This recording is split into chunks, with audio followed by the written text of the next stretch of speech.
Welcome to juris crack के Indian evidence act series में आपका वार्म वेलकम है। आज का हमारा टॉपिक है presumption as to document. Presumption को हमने कई बार पहले भी देख लिया है और कई बार सेक्शन 4 के एक डीप एनालिसिस में हमने सेक्शन 4 को देखा था। प्रिजम्पशन क्या होता है, आज उससे रिलेटेड कि प्रिजम्पशन डॉक्यूमेंट्स का कैसे लिया जाएगा ये हम समझेंगे। A fact assumed to be true under the law is called a presumption। इसका एक बार रिवीजन कर लें। A fact assumed to be true मतलब वो ट्रू है या नहीं है, अभी प्रूफ हुआ नहीं है, स्टिल वो क्या हो जाएगा, presumption. According to Merriam Webster, presumption is synonymous to a belief that something is true even though it has not been proof. Still अगर हम एलियंस की बात करें तो हम मानते हैं कि एलियंस होते होंगे, इस पर कई फिल्म्स बन चुकी है। ये हमारा प्रिजम्पशंस है। क्या है प्रिजम्पशन, क्योंकि इसके रिगार्डिंग कोई एविडेंस तो नहीं आया है जो इसे प्रूफ करते हैं। तो presumption is a synonymous to a belief that something is true even though it has not been proved, and is defined in law as an act of accepting that something is true until it is proved not true and the willingness to believe। तो तब तक अगर इसका एक important evidence आ जाए, एक substantive piece of evidence आ जाए कि लिए नहीं होते, तभी हमारा वो प्रिजम्पशन टूटेगा। The first and the foremost cardinal principle of criminal jurisprudence, first and the foremost principle of the criminal jurisprudence in Indian law is the presumption of innocence, and more categorically envisaged as a legal right। मतलब अगर कोई आदमी किसी बात का अगर आरोपी है, एक्यूज्ड है, तो वो यह नहीं हो सकता कि वो अपराधी ही होगा, वो कन्विक्टेड होगा, वो कन्विक्ट हो ही जाएगा, ऐसा नहीं हो सकता है। जैसे कि आज आप जब न्यूज़ चैनल्स को देखोगे, मीडिया ट्रायल्स में देखोगे कि जैसे ही किसी का ड्रग केस में गिरफ्तारी होता है तो लोग उसे बोल देते हैं नहीं ये तो अपराधी है। तो ये दोनों शब्द साथ में नहीं लिए जा सकते हैं, पूरा ट्रायल चलेगा। Court have to decide on the basis of the fact, evidence, everything कि वो क्या उस पर। तो लेकिन इस दौरान हम क्या प्रिज्यूम करते हैं कि अगला बंदा जो है वो इनोसेंट है। प्रोसिक्यूशन का काम है डॉक्यूमेंट्स लाना, एविडेंस लाना, ये प्रूफ करना उसके कॉन्ट्रेरी कि इसने ही वो अपराध किया है, उसने ही ऑफेंस किया है, और उसके बाद वो गिल्टी कहलाएगा। लेकिन पहले तो हम नहीं कर सकते हैं। Presumption is inference of fact drawn from known or proved fact। कहाँ से लेते हैं, जहाँ से known या proved fact से। In a case of MS Narayana Menon versus Kerala, the state of Kerala 2006, the court held that presumption is a legal or factual assumption drawn from the existence of certain facts। कहाँ से हम ये inference लेते हैं, from the existence of certain fact। Presumptions help in determining the probative force of evidence by bringing the estimation of probative force under some inflexible rules excluding a judicial discretion। presumption help in determining probative force, किसी चीज की probative force को determine करना। probative force का मतलब evidentiary value भी बोल लो उसको, of evidence by bringing the estimation of probative force under inflexible rule including a judicial discretion। कहाँ पे judicial discretion दी जाएगी, कहाँ पे आप ले सकते हैं presumption, कहाँ पे नहीं ले सकते, ये सब कुछ presumption था। प्रिजम्पशन दो तरीके होते हैं, एक प्रिजम्पशन ऑफ फैक्ट्स और प्रिजम्पशन ऑफ लॉ, और इन दोनों से बनता है एक रिबटेबल प्रिजम्पशन ऑफ लॉ और इररिबटेबल प्रिजम्पशन ऑफ लॉ। मतलब एक तो प्रिजम्पशन ऑफ फैक्ट्स हो गया, और ये लॉ के द्वारा बनाया गया है, मतलब लॉ ने ही ऐसे प्रिजम्पशंस को जन्म दिया है जिसे आप रिबट भी कर सकते हैं, जिसको आप रिबट नहीं भी कर सकते हैं। इसे हम अपने एविडेंस एक्ट में, जहां पे प्रिजम्पशन ऑफ फैक्ट्स होता है, ऑफ फैक्ट्स को में प्रिज्यूम से पढ़ते हैं, और जहां पे प्रिजम्पशन ऑफ लॉ होता है उसे दो एंगल, जहां पे रिबटेबल है वो शैल प्रिजम, जो इररिबटेबल है जिसे आप नहीं तोड़ सकते जिस प्रिजम्पशन को, वो कॉन्क्लूसिव है।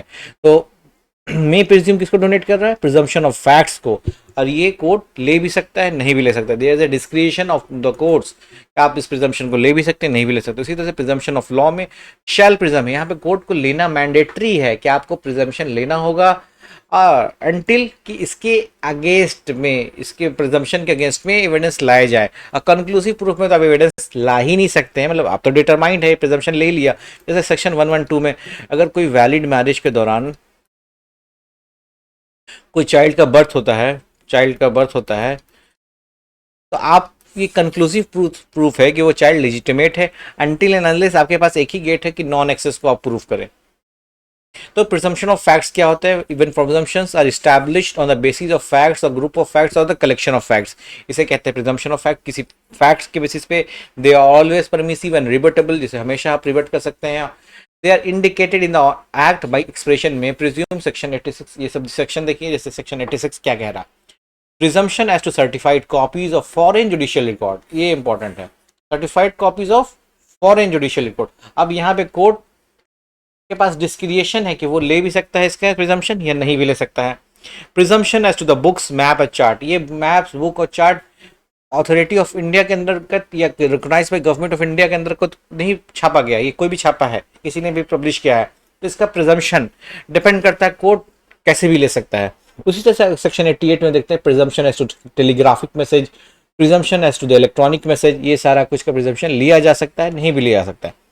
सेक्शन 90 में कहा जाता है presumption as to the document 30 year old, मतलब अगर कोई 30 ईयर पुराना डॉक्यूमेंट है लीज, तो जब उसे कोर्ट में दिया जा रहा है, कोर्ट ऑफ लॉ में, तो कोर्ट ये डॉक्यूमेंट को एज ओल्ड 30 ईयर ओल्ड, इसे डिस्क्रिएशन है उसके पास, इसे एक्सेप्ट कर ले, प्रिज्यूम मान ले कि सही है, या नहीं भी माने, नहीं मानेगा तो क्या करना पड़ेगा, अगर लॉ रिक्वायर करता कि इसका अटेस्टेड होना चाहिए था, तो जो अटेस्टेड विटनेस है उसके टेस्टिमोनी की जरूरत हो जाएगी।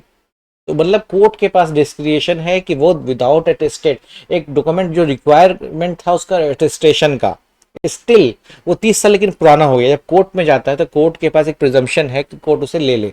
उसी तरह से इलेक्ट्रॉनिक रिकॉर्ड में 5 ईयर ओल्ड का मामला हो, कोर्ट में presume existence of certain fact, 114 में बहुत सारे फैक्ट्स को कोर्ट ने प्रिज्यूम किया जो हम 114 पढ़ेंगे समझेंगे।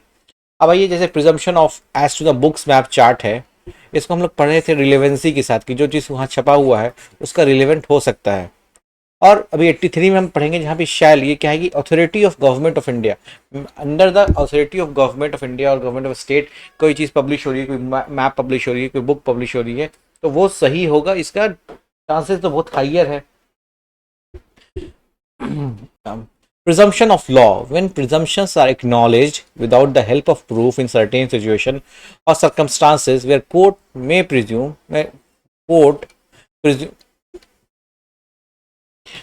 presume some fact itself, court खुद ही presume कर लेता है some fact, they are always obligatory and they may be rebuttable, irrebuttable। obligatory किस पे, जज पे, मजिस्ट्रेट पे, जो केस को सुन रहे हैं, आपको ये प्रिजम्पशन ऑफ लॉ लेना ही लेना, क्योंकि लॉ में प्रोविजन दे दिया गया है। तो रिपोर्टेबल प्रिजम्पशन ऑफ लॉ को हमारे एविडेंस एक्ट में किससे डोनेट किया जाता है, शैल प्रिज्यूम से। There are being presumptions of law are always obligatory and a जज can not refuse to draw the presumption, they hold good unless until there is a contrary evidence. मतलब presumption तो लेना ही है, कोई इसमें ये नहीं है कि आप ले भी सकते हैं नहीं भी ले सकते, ये मैंडेटरी है प्रिजम्पशन। अभी कैसे इसको, अगर अनटिल अनलेस कब तक कॉन्ट्ररी एविडेंस इस प्रिजम्पशन के अगेंस्ट पास हुए, तब जाके वो आप उस प्रिजम्पशन को तोड़ेंगे। तो ये प्रिजम्पशन है शॉल प्रिज्यूम वाले। जैसे presumption as to the genuineness of certified copy, एक सर्टिफाइड कॉपी जो गवर्नमेंट मतलब टेरिटरी ऑफ इंडिया में दिया गया है, बहुत आसानी से देखा जा सकता है कि सही है या नहीं सही है। और सर्टिफाइड कॉपी किसका होता है, 74 में आपने पढ़ा था पब्लिक डॉक्यूमेंट, और 76 में इनका सर्टिफाइड कॉपी दिया जा सकता है, 77 में इसे प्रूफ ऑफ एविडेंस के रूप में लिया जा सकता है। तो सर्टिफाइड कॉपी जब भी कोई देता है तो वो गवर्नमेंट ऑफिशियल होता है, in the course of his official duty वो इसे क्या करता है, इशू करता है। और हमेशा माना जाता है कि जब आदमी ऑफिशियल ड्यूटी में है तो उसका जो एक्ट है वो करेक्ट है। अगर हाँ इसे प्रूफ करना है तो आपको क्या करना होगा, कॉन्ट्ररी एविडेंस लाना होगा कि पूरा सर्टिफाइड की जो सील एंड साइन है वो रॉन्ग है या वो फेक है या जो भी है, तो आपको कॉन्ट्ररी एविडेंस लाएंगे। लेकिन कोर्ट अगर आपने दे दिया सर्टिफाइड कॉपी तो कोर्ट क्या मानेगा कि there is a certified copy of that document जो डिस्प्यूट में है। उसके बाद सेक्शन 80 आता है, बोलता है presumption as to the document produce as a record of evidence. Simple सा बात है, presumption to the gazette, newspaper, private act, parliament, other, ये सारा कुछ जो गैजेट हो, न्यूज़पेपर, उसे सही माना जाएगा शैल प्रिज्यूम जब तक कॉन्ट्ररी एविडेंस नहीं लाइएगा। अब 82 है जो है कि हमारा एविडेंस एक्ट 1872 का है, तो 1872 में अगर कोई चीज़ गलती हो गई, सील नहीं लग पाया, प्रूफ ऑफ सील और सिग्नेचर इंग्लैंड में, तो फिर वापस आना में 3 महीना, जाने में 6 महीना। तो presumption as to document admissible in England without proof of seal और सिग्नेचर। अगर जो चीज़ इंग्लैंड में एडमिसिबल है स्टिल वो यहाँ भी एडमिसिबल है without any proof of seal of signature, इसका प्रिजम्पशन होगा, कॉन्ट्रेरी प्रूफ करना होगा। Law report, power of attorney, electronic, यहाँ देखिए 85 में 3 नया सेक्शन का अमेंडमेंट किया गया था, ए बी सी। इसको याद रखना आसान सा तरीका है, ये है agreement ARS, that is 85 A denote करता है इलेक्ट्रॉनिक एग्रीमेंट को, आर जो है इलेक्ट्रॉनिक रिकॉर्ड को और इस इलेक्ट्रॉनिक सिग्नेचर को। तो अगर 85 ए बी सी से क्वेश्चन है तो आपको याद रखना ARS, this is agreement, record and signature. Presumption is discussion of document not produce, burden of proving in case of accuse come within exception.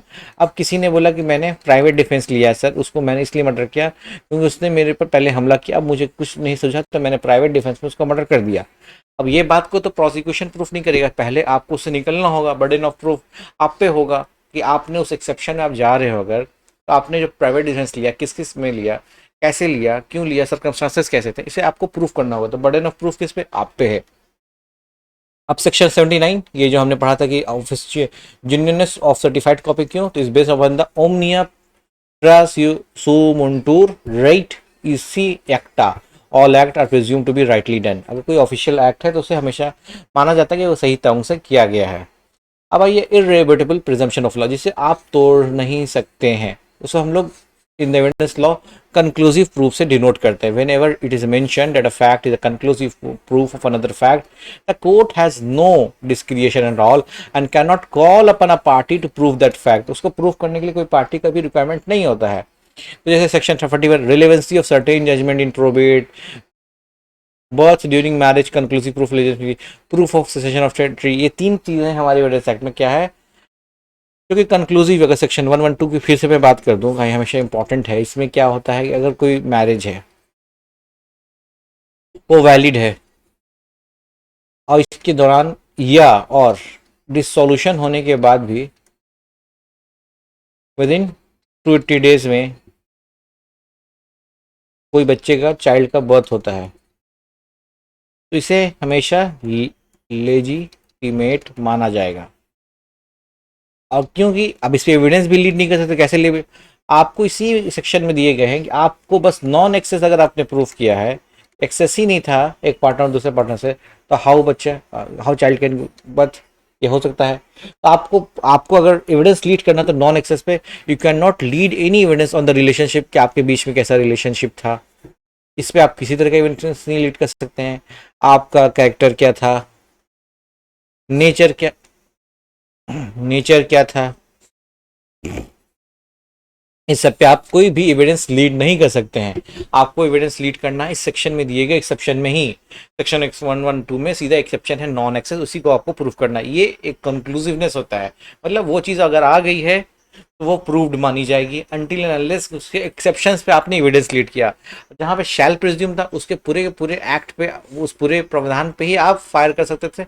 यहाँ पे फायर करने का जगह बहुत छोटा सा दे दिया गया कि इस पे ही अगर एविडेंस है तो यहाँ पे एविडेंस लाइए, इस पॉइंट पे और सब पॉइंट पे एविडेंस लाने के लिए बंद रहता है ये डोर।